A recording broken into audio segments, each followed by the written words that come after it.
مکتوب‌های استاد عینی جزئی از تاریخ پرحادثه ملت ماست. مکتوب‌های عینی افشاگری راه پرشیب و فراز و ناهموار مردم تاجیک در جاده تاریخ سازی است. مکتوب‌های استاد عینی بیانگر تلاش‌های بی‌دریغ او در جاده دولت سازی نوین تاجیکان است.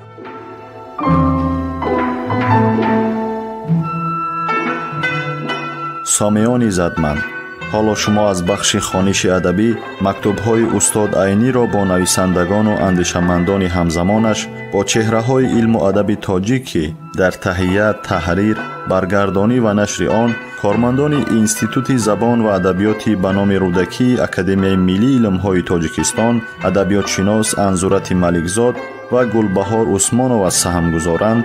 در قرائت هنرپیشه خلقی تاجیکستان نورالله عبداللهیف شنوید.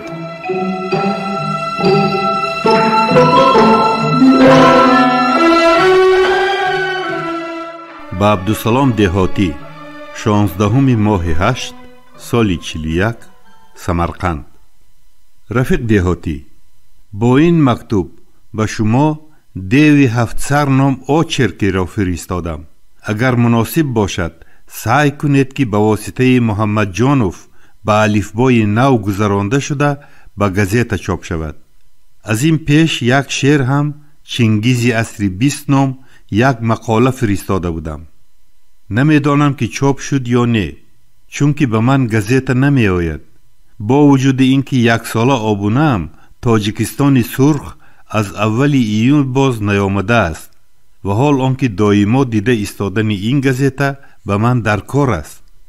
من با این مکتوب آدرس چاپی سیوسپیچت استالیناباد را به شما فرستادم.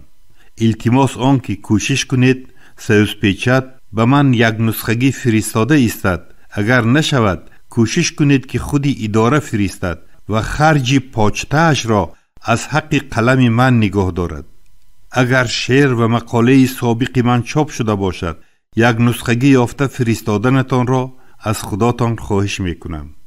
احوال مادی یک درجه بهتر شد. به ترتیب مسکو به نام من حساب جاری کشاده از بانک هر ماه 1000 سومی دادنی شدند. نمیدانم که از عبدالشکور چی خبر. نمیدانم که احراری به عسکری رفت یا نه. اگر خط کنید اشاره فرمایید.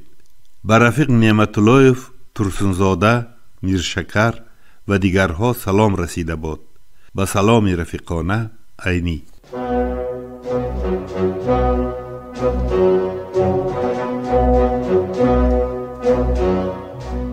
خبرهای ناز، همین گونه مژده‌های فرهنگی در نامه‌های استاد عینی سرشار است و استاد عینی در نامه هم درباره وضع معیشی و حالت عیش و عشرت خانوادگی صحبت نمی‌کنند. هر یک نامه استاد صدرالدین عینی یک کشفیات تازه علمی است. درباره اهل علم، درباره استعدادها صحبت میکنند، درباره کشفیات‌ها صحبت، درباره تاریخ خلق تاجیک صحبت میکنند. صدها بار ما باید این نامه‌ها را خوانده و بزرگی استاد صدرالدین عینی ایمان بیاوریم، باور حاصل کنیم و خودمان تحقیقات‌های درباره عینی نویسیم. هر یک نامه‌ای که استاد صدرالدین عینی نوشته‌اند هر یک بیان کننده یگان پهلوی مهمی حیات استاد عینی بوده است.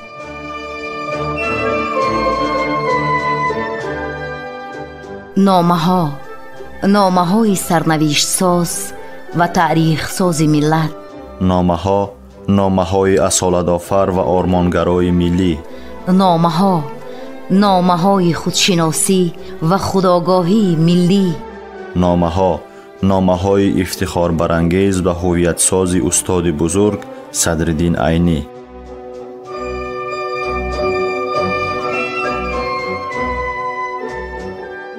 رفیقان قدردان، در دنیا هیچ دولتی و خلقی نیست که مانند دولت و خلق تاجیک اهل علم و ادبیات را به این درجه حرمت، غمخواری و قدرشناسی کند.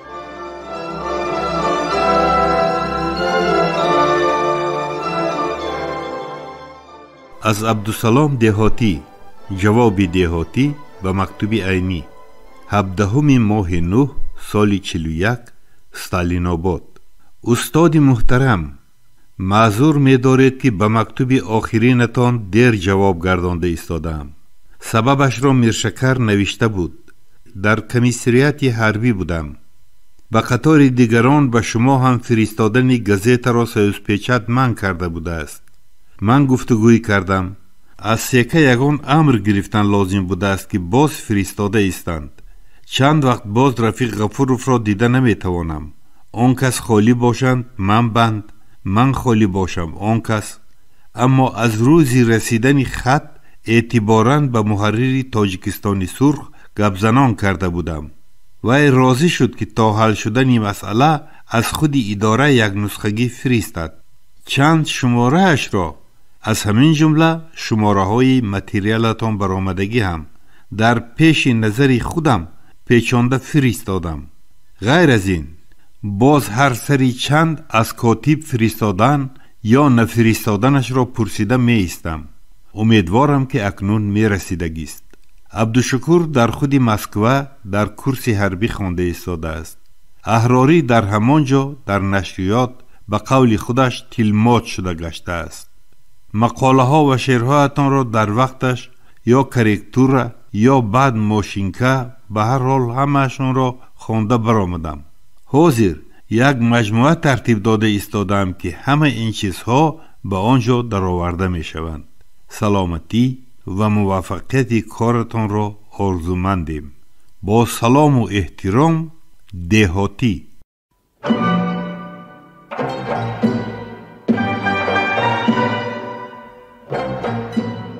سامعان عزتمند، یادرس می شویم که شما از بخش خوانش ادبی مکتوب‌های استاد عینی را با شخصیت‌های بزرگ زمانش که دارای اهمیت مخصوصی علمی و ادبی‌اند در قرائت هنرپیشه خلقی تاجیکستان نورالله عبداللهیف از رادیوی فرهنگ شنیدید.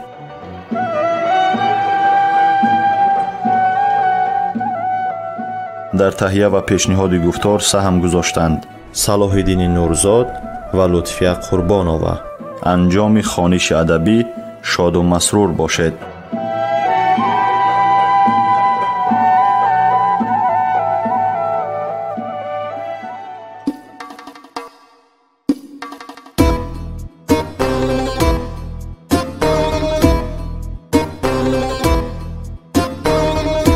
عمری عینی از برای خلق صرفی خامشو،